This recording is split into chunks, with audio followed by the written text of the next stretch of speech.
आपको फैसलाबाद से फैसलाबाद थाना सरगोदा रोड का मंशियात फरोशों के खिलाफ सख्त एक्शन। सीपीओ फैसलाबाद कामरान आदल ने एसपी मदीना टाउन की हदायत पर थाना सरगोदा रोड चौकी के ब्लॉक के इंचार्ज राना नईम गजनफर ने मंशियात फरोशों के खिलाफ सख्त कार्रवाइयां शुरू कर दी।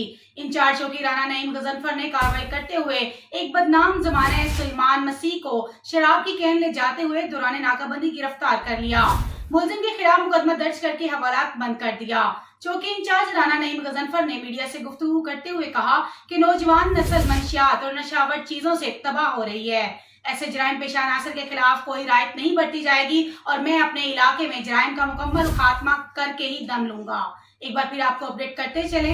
फैसलाबाद थाना सरगोदा रोड का मंशियात फरोशों के खिलाफ सख्त एक्शन। सीपीओ फैसलाबाद कामरान आदल ने एसपी मदीना टाउन की हदायत पर थाना सरगोदा रोड चौकी के ब्लॉक के इंचार्ज राना नईम गजनफर ने मंशियात फरोशों के खिलाफ सख्त कार्रवाइयां शुरू कर दी। इंचार्ज चौकी राना नईम गजनफर ने कार्रवाई करते हुए एक बदनाम जमाने सलमान मसीह को शराब की कैन ले जाते हुए दौरान नाकाबंदी गिरफ्तार कर लिया। मुलजिम के खिलाफ मुकदमा दर्ज करके हवालात बंद कर दिया। चौकी इंचार्ज राना नईम गजनफर ने मीडिया से गुफ्तगू करते हुए कहा कि नौजवान नस्ल मंशियात और नशावर चीजों से तबाह हो रही है। ऐसे जराइम पेशा अनासर के खिलाफ कोई रायत नहीं बरती जाएगी और मैं अपने इलाके में जराइम का मुकम्मल खात्मा करके ही दम लूंगा।